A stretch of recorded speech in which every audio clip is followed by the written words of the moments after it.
By 1983, the video game crash was in full effect. I was still playing my Atari 2600, ColecoVision, Intellivision. I even dabbled into some Commodore 64 with games like Raid on Bungling Bay and Impossible Mission. By 1985, there was rumor of a new system launching to resurrect the video game market. It was marketed as an entertainment system with a cool robot, some pack-in games, and no one thought that it would be a success. Of course, that was the Nintendo Entertainment System, and here is where this video begins. Because just a year later, I saw a commercial for something that would change my gaming life forever. It was something brand new. It was a challenger to Nintendo. Something unique. The adult version of Nintendo to my preteen eyes. Sega challenges you with the ultimate video game, the Sega Master System. Hang on. With more accurate control, more detailed graphics, more levels of play. Awesome. The Sega Master System comes with power-based 2 control pads, light phaser, and 2 great video games, Hang On and Safari Hunt. Gotcha. And with other games like Rambo, Outrun, and Choplifter, the excitement never stops. After seeing this commercial, I knew I had to have a Sega Master System. I'd never seen graphics like that before. I've never seen the games that they were showing off, and it just looked completely cool to me. It was, again, the adult version of consoles for me at that time. And I want to talk about the games that defined that generation for me on the Sega Master System. What games pulled me in, kept me there for the entirety of that generation. Not that I didn't have a Nintendo Entertainment System, but at that time, I loved Sega and the Master System. The first 2 games were actually pack-ins that came with the system. We're going to talk about those in this video, which is going to be my Sega Master System retrospective. Yeah. So again, I took my system home. The first package was Hang On and Safari Hunt. Safari Hunt was the answer to Duck Hunt. It was much more mature. You had a cool phaser-looking gun that was black with red accents, and it was just, again, to my preteen eyes, the adult version of a light gun game. And it showed off a lot of the colors and a lot of the variation that you got, the difference that you had when you had a Sega Master System over the Nintendo Entertainment System. Of course, Duck Hunt was the better game, but at that time, you couldn't tell me otherwise, because this game was the best light gun game you could possibly play, not only because it came with the system, but because it had that Sega name attached to it. Of course, the big standout in this package was Hang On. What was unbelievable to my eyes was that you could play this arcade game in your home, and to me there was no difference. This was just incredible. I had gotten used to going to the arcade and playing those really great Yu Suzuki arcade games. He even created a version of Hang On that had an actual motorcycle that you sat on and you can lean to the left and lean to the right. It was unbelievable. Everyone wanted to play that game, and here I was in my house in front of my super high definition CRT television back in the day, playing this version of a game on a system like the Sega Master System. You couldn't get this anywhere else, and this was definitely not a Nintendo Entertainment System. I remember spending hours upon hours trying to beat my track time, trying to get to the next level. There was always somebody popping up in the way, causing me to crash. I was always pushing the bike to the limit, trying to make those turns, skidding off into the grass. It was an unbelievable experience, and it was definitely something that I felt was next generation. You couldn't get this anywhere else. Sega had started to cement themselves into my brain as being the system for the adult gamer, for the mature gamer, for people who want realism, and things were about to get even better with the next few games that I'm going to talk about. Now, I know what you're saying. I just said mature and realistic, and here we are talking about Fantasy Zone. But this was the hook. You had realism, like Hang On, and then you had these really cool fantasy type games. So to my preteen eyes, again, I was making every excuse to be a Sega fanatic. So this game was developed in the arcades in 1986 by Sega, and it's the first game in the Fantasy Zone series. It was ported to a bunch of different consoles, but when it came to the Master System, I had to have it. You control someone called Opa Opa, who, curiously enough, became sort of the unofficial mascot for Sega in the early days.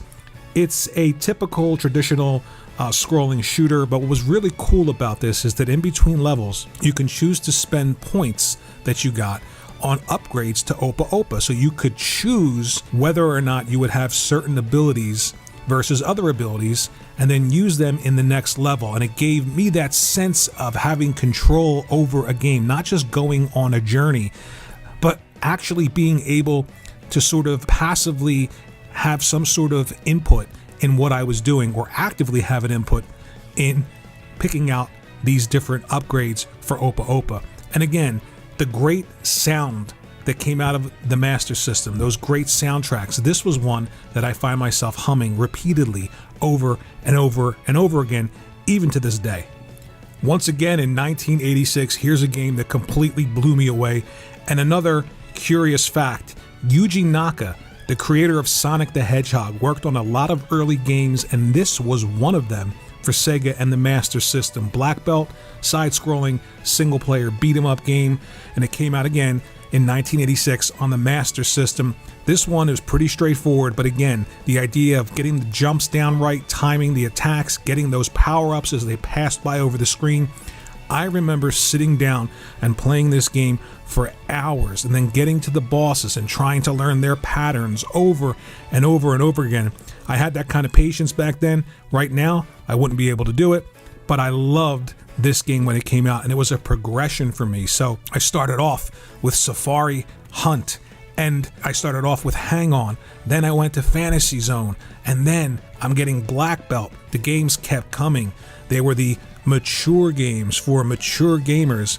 How crazy was I back then as a kid, looking for reasons to sort of have a Sega over a Nintendo when I had both in the house. But there was just something about having a different system than everyone else had. Everyone was talking about Nintendo, and they loved Nintendo, and rightfully so. But the Master System just had these games that I needed to play. Black Belt, again, very simplistic, left to right, side scroller. Most of the games back then were like this. But I promise you, if you play this one, it's very addicting. Jumping up, getting that power up, a great soundtrack, great fun. I spent hours playing this game. Absolutely incredible. Another great Master System gem. This one is the game that I played probably the most. Pro wrestling on the Master System. Another fact that you may have not known is this is the only pro wrestling game to ever come to the Sega Master System. And again, 1986, what a great year to be a Master System owner. This game, my brother and I played endlessly. We actually created backstories for the great mask men that you see fighting right here, the one in the green and the one in the pink mask. This was the most fun wrestling game that I have ever played, even to this day.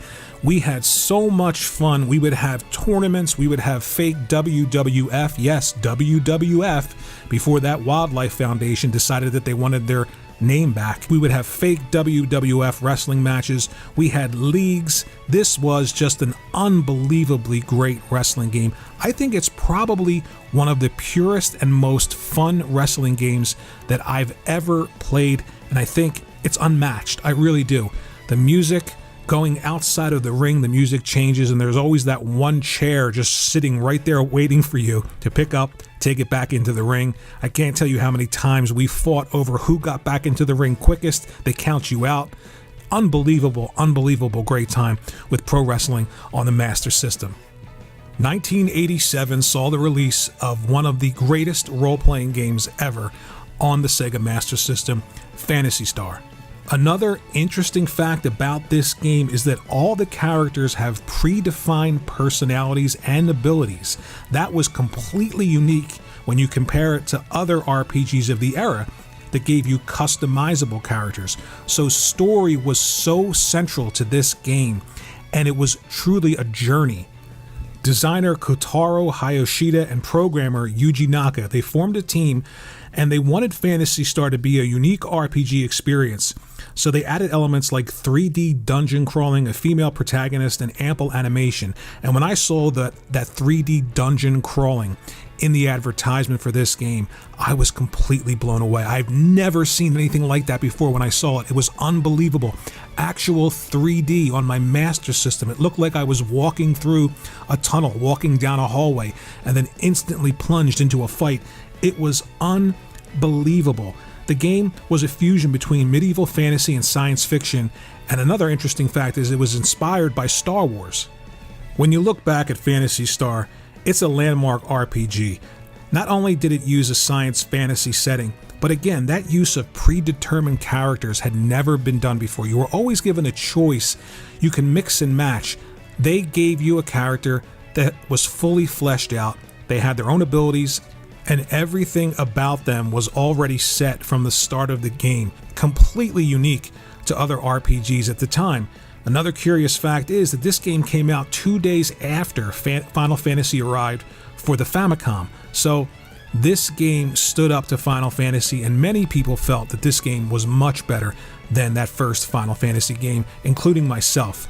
The use of 3D, the characters, the writing, the science fantasy setting, everything was so unique and so fresh. I remember playing this for the first time, and I remember seeing this hallway where you walk down completely blew my mind at the time. You couldn't get anything like this on any other console. This was the future to my eyes back then, and seeing it now brings a smile to my face.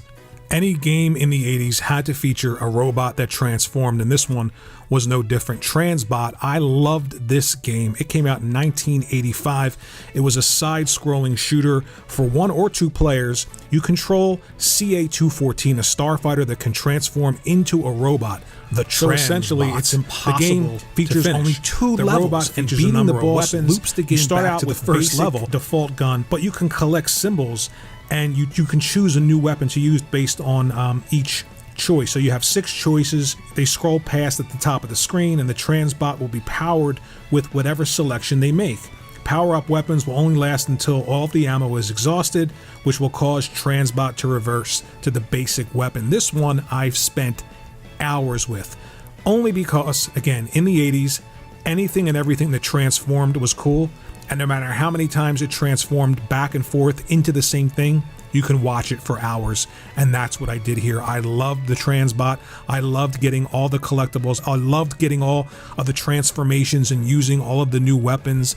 And to me, this was just another one of those classic Sega-esque games. You couldn't get this anywhere else. I absolutely loved this game. And I'm telling you, it is so addicting for some reason. I don't know what it is about these shooters from left to right.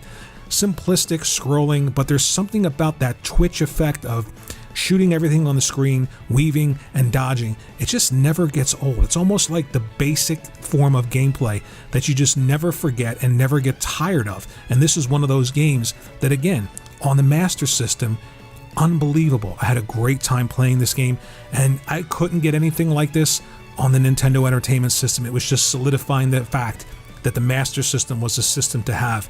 Next up was Ghost House. Another fun fact, this game was loosely based on Sega's 1982 arcade game Monster Bash. You control a character called Mick, a young vampire hunter out to destroy 5 vampires. You have to jump or punch on your enemies to defeat them. It's a classic character action / platformer beat 'em up game, and it's incredibly fun to play. You start the game with 3 lives and receive an additional life every 50,000 and 150,000 points. You also have an energy meter, but you'll lose energy if you touch any of the monsters that you run into. But you can also gain energy by collecting treasures scattered throughout the mansion. And of course, it's restored when you kill one of the 5 Draculas. Now, you couldn't sneeze in the 80s without talking about the Ghostbusters, and this game came to a number of platforms, but on the Master System it just felt great, simply because it was a Sega system, right? So, you're charged with setting up a Ghostbusters franchise in a city whose psychokinetic energy levels have begun to rise. When the player moves to a flashing block, the game shifts to an overhead street view, and they must drive to the site, attempting to vacuum up stray ghosts if the vehicle is equipped to do so. Now, once you reach that site, you have to maneuver 2 Ghostbusters to guide Slimer ghosts into position to be drawn into a trap. If you're successful in doing that, you're rewarded money, but each failure causes the PK energy level to jump and incapacitates one of the player's 3 team member characters. Now, looking back, I have to be honest, this sold solely on the name Ghostbusters. Everyone wanted to be a Ghostbuster. It was one of the biggest and best movies of the 80s, and again, a licensed game based on a movie usually never does well. Think about E.T., but this one was fun. I liked the light RPG elements, I liked the idea of building up my franchise, and in between levels, again, much like Fantasy Zone, you can sort of upgrade your car and your equipment around the points that you earned while you're busting ghosts. But the next game is one of my absolute favorites, Space Harrier. Talk about a fast-paced rail shooter game in third-person perspective behind your player, set in an unreal, surreal world composed of brightly colored landscapes adorned with checkerboard-style ground and stationary objects such as trees and stone pillars. At the start of gameplay, you're greeted with a voice sample that says, "Welcome to the Fantasy Zone, get ready." In addition, you're also giving some voice prompts that say you're doing great when you successfully complete a stage. You're going to navigate a continuous series of 18 distinct stages while utilizing an underarm jet-propelled laser cannon that enables Harrier to simultaneously fly and shoot. Your objective here is simple. Simply destroy everything that comes at you on the screen. This game I played in the arcade over and over and over again. And again, it's one of those titles that I couldn't believe I was going to get and be able to play at home on my Master System. Unbelievable experience. Over and over and over again, I played this game trying to get to that next stage, fight that boss, move on. Just an unbelievable experience on a console. The Sega Master System was just the absolute best. I had so many great experiences, so many fond memories, great times with family and friends. This has been my Sega Master System retrospective video, the games that I identified with on the console that drew me in, the ones that I remember the most. Let me know what your memories are of the Sega Master System in the comments section below. Thanks for watching, and I will see you in the next video.